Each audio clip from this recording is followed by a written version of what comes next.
YCP ముఖ్య నేతలతో YCP అధినేత జగన్ కీలక సమావేశం నిర్వహించనున్నారు. పార్టీ పరంగా ప్రాధాన్యత అంశాలపై చర్చించనున్నారు.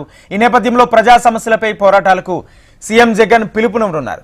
చంద్రబాబు ప్రభుత్వం విద్యార్థుల ఫీజు రింబర్స్మెంట్ బకాయిలు విడుదల చేయాలని డిమాండ్ చేస్తూ ఈ నెల 5న ఫీజు పోరు ఆందోళన కార్యక్రమానికి పిలుపునిచ్చినది. కాగా ఎన్నికల కోడ్ నేపథ్యంలో ఈ కార్యక్రమాన్ని మార్చి 12కు వాయిదా వేస్తున్నట్లు ప్రకటించింది. ఈ క్రమంలో ఫీజు పోరుతో పాటు కూటమి ప్రభుత్వం ఎన్నికల హామీల అమలు వైఫల్యాలపైన చేపట్టాల్సిన ఆందోళనపై వాటి నిర్వహణపై ముఖ్య నేతలతో జగన్ చర్చించనున్నారని పార్టీ వర్గాలు స్పష్టం చేశాయి. ఇదే అంశానికి సంబంధించి పూర్తి సమాచారం మా ఏపీ కోఆర్డినేటర్ రాజేష్ అందిస్తారు. రాజేష్.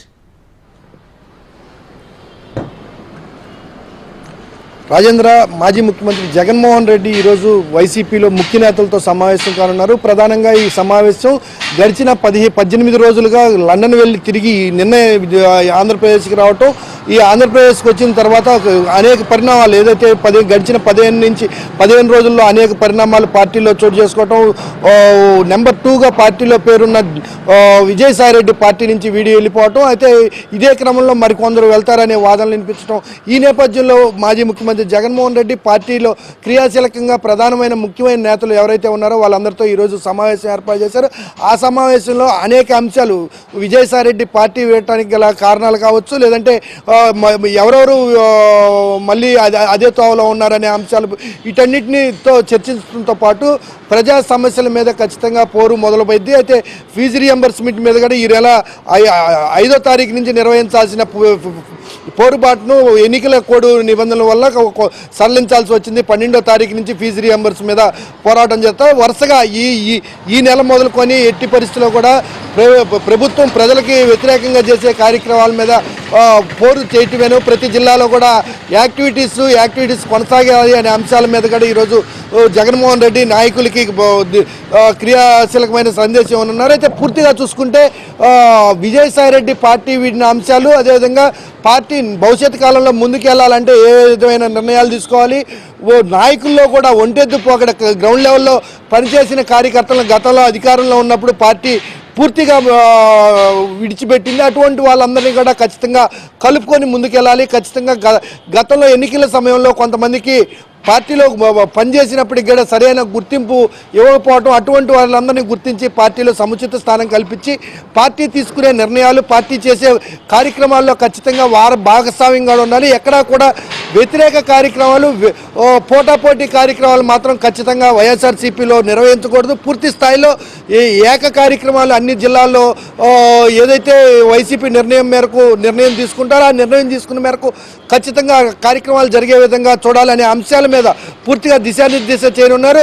ఈరోజు మధ్యాహ్నం 12 గంటలకు ముఖ్య నేతలతో జగన్మోహన్ రెడ్డి భేటీ కానున్నారు. రాజేంద్ర. Thank you Rajesh.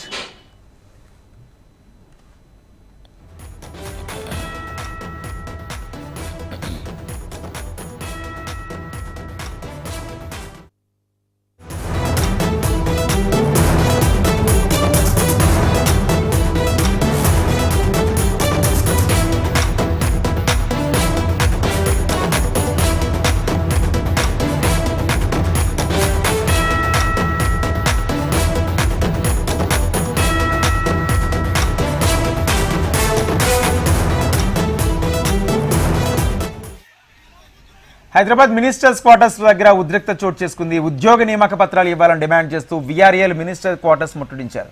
రోడ్లపై బైఠాయించి వీఆర్ఏలను పోలీసులు అడ్డుకున్నారు. పోలీసులతో వీఆర్ఏలు వాగ్వాదానికి దిగారు. ప్రభుత్వానికి వ్యతిరేకంగా నినాదాలు చేస్తూ నిరసన వ్యక్తం చేశారు.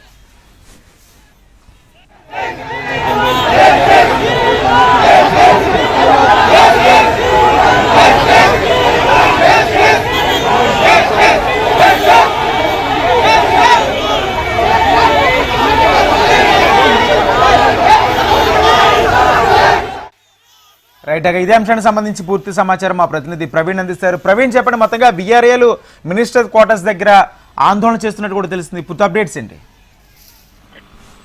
రాజేంద్ర, ఇవాళ ఉదయం 9 గంటల నుంచి కూడా వీఆర్ఏలు మినిస్టర్ క్వార్టర్స్ వద్ద ఆందోళన చేపడుతున్నారు.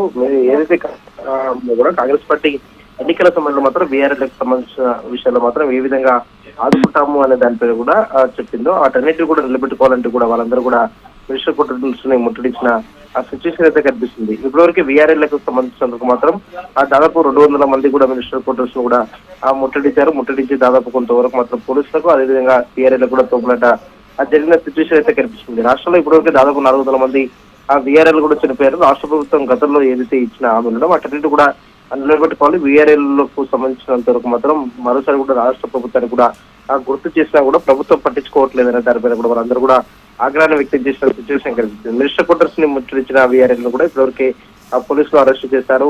ఇప్పటివరకు గోషామల్ పోలీస్ స్టేషన్ కూడా తరలించినట్టు కూడా సమాచారం ఉంటుంది. వీఆర్ఎల్ మాత్రం మాకున్న డిమాండ్స్ ఏవైతే ఉన్నాయో ఆ డిమాండ్స్ అనేది కూడా ప్రభుత్వం వెంటనే నెరవేర్చాలి అంటూ కూడా వాళ్ళందరూ కూడా డిమాండ్ చేస్తున్న ఆ సిచ్యువేషన్ అయితే కనిపిస్తుంది. కానీ ప్రభుత్వం ఈ విషయం పైన మాత్రం ఏ విధంగా స్పందిస్తుంది, వీఆర్ఎల్ కు సంబంధించిన సమస్యలు కావచ్చు, అదేవిధంగా ఆ వీఆర్ఎల్లకు సంబంధించి మాత్రం రాష్ట్ర ప్రభుత్వం గత వీళ్ళు ఇచ్చిన హామీలను పూర్తి స్థాయిలో మాత్రం నిలబెట్టుకునే విధంగా కూడా అడుగులు వేస్తుందా లేదనే దానిపైన కూడా ఒక స్పష్టత రావాల్సి ఉంది. రాజేంద్ర.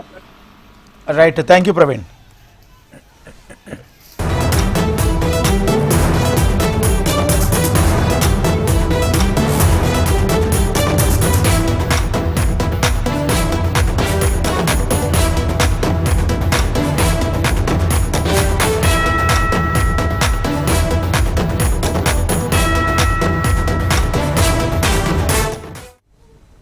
తెలంగాణ అసెంబ్లీ సమావేశం కానుంది. అంతకు ముందే మరి కాసేపట్లో కేబినెట్ భేటీ జరగనుంది. సీఎం రేవంత్ రెడ్డి అధ్యక్షతన కేబినెట్ సమావేశం జరగనుంది. అనంతరం అసెంబ్లీ సమావేశాలు ప్రారంభం కానున్నాయి. ఈ నేపథ్యంలోనే తెలంగాణ ప్రభుత్వం ప్రతిష్టాత్మకంగా చేపట్టిన సమగ్ర ఇంటింటి కొలగణన సర్వే నివేదికపై కేబినెట్లో చర్చించనున్నారు. అనంతరం అసెంబ్లీలో చర్చలు జరపనున్నారు. ఎస్సీ ఉపకులాల వర్గీకరణపై డాక్టర్ జస్టిస్ షమీం అఖ్తర్ నేతృత్వంలోని ఏకసభ్య న్యాయ కమిషన్ తమ నివేదికపై అసెంబ్లీలో షార్ట్ డిస్కషన్ జరపనున్నారు. అసెంబ్లీలో మండల్లో తీర్మానం తర్వాత నివేదికను కేంద్రానికి పంపించనున్నట్లు తెలుస్తుంది. ఇదే అంశానికి సంబంధించి పూర్తి సమాచారం మా ప్రతినిధి అశోక్ లైవ్ ద్వారా అందిస్తారు. అశోక్, కేబినెట్ సమావేశానికి సంబంధించి ఇటు కులగణన సర్వే రిపోర్ట్ మీద మరికొన్ని విషయాల మీద చర్చించే అవకాశం కనిపిస్తుంది. పూర్తి అప్డేట్స్ ఏంటి?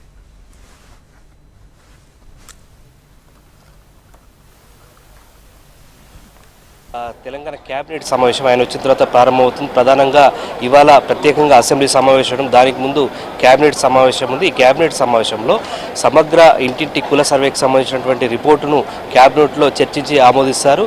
దీని తర్వాత అసెంబ్లీలో తీర్మానం చేస్తారు. అయితే అసెంబ్లీలో కూడా చర్చ జరిగిన తర్వాత తీర్మానం చేసి కేంద్రానికి పంపుతారు.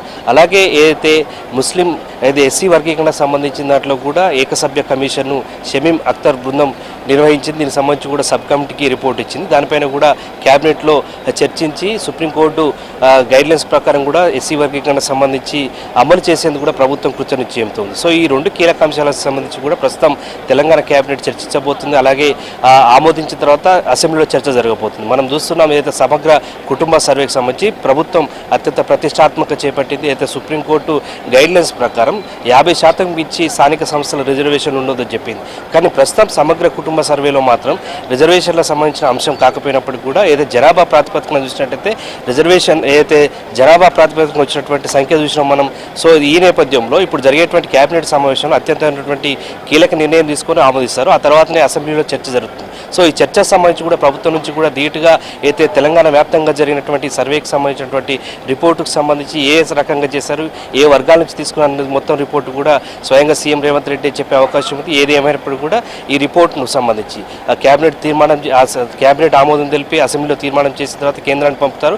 కేంద్రం నుంచి వచ్చేటువంటి స్థానికుల దృక్పథాన్ని బట్టి లేదంటే చట్ట ప్రకారంగా అడ్వకేట్ జనరల్ చేసినటువంటి దాని ప్రకారం అయితే స్థానిక సంస్థల ఎన్నికలకు వెళ్లేందుకైతే ప్రభుత్వం మొగ్గు చూపుతుంది. సో ఏది ఏమైనప్పుడు కూడా మరి కాసేపట్లోనే కేబినెట్లో ప్రధానంగా సమగ్ర కులగణన సర్వేకి సంబంధించి అలాగే ఎస్సీ వర్గానికి సంబంధించినటువంటి ఏకసభ్య జ్యుడిషియల్ కమిషన్ రిపోర్ట్ పైన కూడా చర్చ జరిగే అవకాశం మనకు కనిపిస్తుంది. Rajendra. Right, thank you Ashok. Telangana assembly సమావేశం కానుంది. అంతకు ముందే మరి కాసేపట్లో కేబినెట్ భేటీ జరగనుంది. సీఎం రేవంత్ రెడ్డి అధ్యక్షతన కేబినెట్ సమావేశం జరగనుంది. అనంతరం అసెంబ్లీ సమావేశాలు ప్రారంభం కానున్నాయి. ఈ నేపథ్యంలోనే తెలంగాణ ప్రభుత్వం ప్రతిష్టాత్మకంగా చేపట్టిన సమగ్ర ఇంటింటి కులగణన సర్వే నివేదికపై కేబినెట్లో చర్చించనున్నారు. అనంతరం అసెంబ్లీలో చర్చలు జరపనున్నారు. ఎస్సీ ఉపకులాల వర్గీకరణపై డాక్టర్ జస్టిస్ షమీం అఖ్తర్ నేతృత్వంలో ఏకసభ్య న్యాయ కమిషన్ తమ నివేదికపైన అసెంబ్లీలో షార్ట్ డిస్కషన్ జరపనున్నారు. అసెంబ్లీలోనూ మండల్లోనూ తీర్మానం తర్వాత నివేదికను కేంద్రానికి పంపించనున్నట్లు తెలుస్తుంది. రైట్, ఇక ఇదే అంశానికి సంబంధించి పూర్తి సమాచారం మా ప్రతినిధి ప్రేమ్ అందిస్తారు. ప్రేమ్. రాజేంద్ర, మరికొద్దిసేపట్లో అసెంబ్లీలో ఒకవైపు ఏదైతే కుల గణనకు సంబంధించినటువంటి అంశము, మరొకవైపు ఎస్సీల వర్గీకరణ, ఈ రెండు అంశాలపై కూడా చర్చ ప్రారంభం కానుంది. ఇప్పటికే ప్రభుత్వం తరఫున చేయాల్సినటువంటి సర్వే, మరొకవైపు ఎస్సీల విషయంలో, దళితుల విషయంలో జరగాల్సినటువంటి ఏకసభ్య కమిటీ రిపోర్ట్, ఈ రెండింటిపై కూడా సభలో చర్చిస్తారు. అయితే ముఖ్యంగా కాంగ్రెస్ పార్టీకి సంబంధించి ఎన్నికలకు ముందు రాహుల్ గాంధీ చెప్పినట్టుగా దేశంలో కాంగ్రెస్ పార్టీ అధికారంలోకి వస్తే ఏ కులానికి సంబంధించినటువంటి కుల ప్రాతిపదికన ఆయా కులాలకు సంబంధించిన జనాభా దమాషా ప్రకారం రిజర్వేషన్లు ఇస్తామని చెప్పి కాంగ్రెస్ పార్టీ ఎన్నికల ముందు చెప్పింది. దాంట్లో భాగంగా ఎన్నికల్లోకి వెళ్ళింది. కానీ కాంగ్రెస్ పార్టీ అధికారంలోకి రాలేదు. అధికారంలో ఉన్నటువంటి రాష్ట్రాల్లో, మన రాష్ట్రంతో పాటు కర్ణాటక అలాంటి రాష్ట్రాల్లో కాంగ్రెస్ పార్టీ అధికారంలో ఉంది. ముఖ్యంగా మన రాష్ట్రానికి సంబంధించి ఏదైతే కుల గణనకు సంబంధించినటువంటి అంశము, మరొకటి ఎస్సీలకు సంబంధించినటువంటి వర్గీకరణ, రెండు అంశాలను కూడా కాంగ్రెస్ ప్రభుత్వం రెండు కూడా ఫస్ట్ బేస్ ప్రియారిటీగా తీసుకుందని చెప్పుకోవాలి. ఎందుకోసం అంటే రాహుల్ గాంధీ చెప్పినటువంటి అంశాన్ని ఊటంకిస్తూ గతంలో జరిగినటువంటి సభా సమావేశంలో కూడా ఆయా కులాలకు సంబంధించినటువంటి జనాభా దమాషా ప్రకారం రిజర్వేషన్ ఉంటాయని చెప్పి వారు చెప్పినారు. దాంట్లో భాగంగానే ఈ కుల గణనకు సంబంధించినటువంటి అంశాన్ని తీసుకొచ్చింది. ఇక ఈరోజు జరిగినటువంటి దాంట్లో ముఖ్యంగా కులాలకు సంబంధించినటువంటి డేటా 2014 ఇప్పటికీ బేరీజు వేస్తూ ప్రజా సంఘాలు కానీ కుల సంఘాలంతా కూడా గతంలో ఉన్నటువంటి బీసీల జనాభాను, ఇప్పుడు ప్రస్తుతం ఉన్నటువంటి బీసీల జనాభాను బేరీజు వేస్తూ రిజర్వేషన్ బీసీ జనాభా గతానికి ఇప్పటికి పోలిస్తే తగ్గిపోయింది. ఎస్సీ ఎస్టీ బీసీలకు సంబంధించినటువంటి జనాభా తగ్గిపోయింది. కాబట్టి ఆ జనాభా దమాషా ఏ విధంగా తగ్గింది, దానిపై చెప్పాల్సిన అవసరం ఉందని చెప్పి ప్రతిపక్ష పార్టీలు, బీసీ సంఘాలకు సంబంధించినటువంటి వారంతా డిమాండ్ చేస్తున్నారు. ఇది బీసీలకు సంబంధించినటువంటి అంశం ఒకటైతే, ఇక దళితుల విషయానికి వచ్చేసరికి ఇప్పటికీ ఎస్సీ వర్గీకరణ విషయంలో కాంగ్రెస్ పార్టీ వారు తీర్మానం, అయితే బీఆర్ఎస్ గతంలో తీర్మానం చేసింది, ఎన్నికల మేనిఫెస్టోలో కూడా వర్గీకరణ విషయంలో కాంగ్రెస్ పార్టీ చేసింది. కాంగ్రెస్లో ఉన్నటువంటి మాదిగ సామాజిక వర్గం చెందినటువంటి నేతలంతా వర్గీకరణ చేయాలని చెప్పి ఇప్పటికే కాంగ్రెస్ పార్టీపై, ప్రభుత్వంపై, రెండింటిపై కూడా ఒత్తిడి తెస్తున్నారు.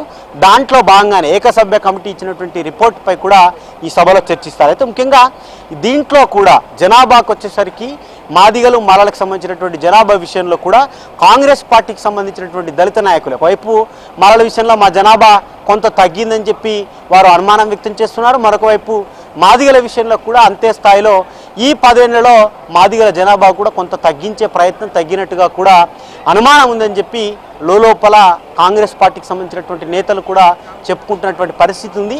ఏదేమైనా ఈ రెండింటిపై అసెంబ్లీ అయితే ఒక క్లారిటీ ఇవ్వాల్సినటువంటి అవసరం ప్రభుత్వంపై ఉంది. దాన్ని ఎందుకంటే స్థానిక సంస్థల ఎన్నికల్లో ఈ రెండు అంశాలను ముందట బేస్ చేసుకునే ఎన్నికలకు పోవాలని చెప్పి కాంగ్రెస్ పార్టీ భావిస్తుంది. ఎందుకంటే ఈ సంవత్సర కాలంలో అమలు చేసినటువంటి పథకాలు ఒకవైపు 100 రోజుల్లో చేస్తామని చెప్పి చేయని పథకాలు కానీ, లేకపోతే మిగతా, ఎందుకంటే నిధులతో కూడుకున్న అంశాలు మినహా ఈ రెండు అంశాలు కూడా, ఇటు కులగణనకు సంబంధించి రిజర్వేషన్ల విషయము, వర్గీకరణ, రెండు ప్రభుత్వానికి సంబంధించినటువంటి నిర్ణయాలే. కాబట్టి ఈ రెండింటిపై కూడా ఒక నిర్ణయం తీసుకుంటే స్థానిక సంస్థల ఎన్నికల్లో మెజారిటీ మద్దతుదారుని గెలిపించుకునే అవకాశం ఉంటుంది. కాబట్టి ఈ రెండింటిపై ప్రభుత్వం ఎట్లా అడుగులు ముందుకు వేస్తుందనేది ఈ సమావేశం తర్వాత ఒక క్లారిటీ అయితే వస్తుంది. ముఖ్యంగా మెజారిటీగా రాష్ట్రంలో ఉన్నటువంటి కులాలు ఏది, ఒకటి దళితులలో మాదిగలు కానీ, లేకపోతే గొల్ల కుర్మలకు సంబంధించి ముదిరాజులు, ఇటువైపు మున్నూరు కాపులు, ఈ 4 సామాజిక వర్గాలు కూడా రాష్ట్రంలో మెజారిటీగా, అంటే 85% వరకు మెజారిటీగా ఈ కులాలే ఉంటాయి. కాబట్టి ఈ కులాలకు సంబంధించినటువంటి జనాభా ప్రాతిపదికన ఎంత చూపిస్తారనేదే ఈ సమావేశం తర్వాత ఒక క్లారిటీ వస్తుంది దానిపై. ఎందుకంటే ఇప్పటివరకు రిపోర్టు బయటికి రాలే కాబట్టి ఈ చర్చ తర్వాత వచ్చే అవకాశం వస్తుంది కాబట్టి దానిపై కూడా పెద్ద ఎత్తున నిరసనలు వచ్చే అవకాశం ఉంటుంది. కాబట్టి ఈ right, thank you Prem.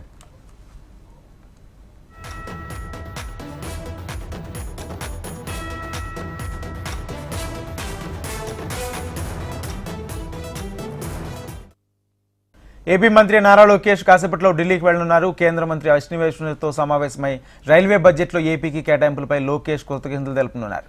AP ప్రభుత్వం అనుసరిస్తున్న ఐటీ ఎలక్ట్రానిక్స్ విధానాన్ని అశ్విని వైష్ణవ్కు లోకేష్ వివరించనున్నారు. విశాఖను ఐటీ హబ్, రాయలసీమను ఎలక్ట్రానిక్స్ హబ్గా మార్చేందుకు ప్రోత్సాహకాలు అందించాలని అశ్విని వైష్ణవ్ను నారా లోకేష్ కోరనున్నారు.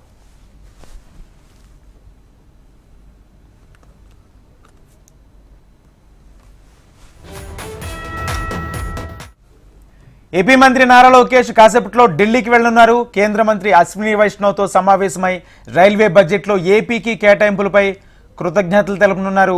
ఏపీ ప్రభుత్వం అనుసరిస్తున్న ఐటీ ఎలక్ట్రానిక్స్ విధానాన్ని అశ్విని వైష్ణవ్కు వివరించనున్నారు లోకేష్. విశాఖను ఐటీ హబ్గా, రాయలసీమను ఎలక్ట్రానిక్స్ హబ్గా మార్చేందుకు ప్రోత్సాహకాలు అందించాలని అశ్విని వైష్ణవ్ను లోకేష్ కోరనున్నారు.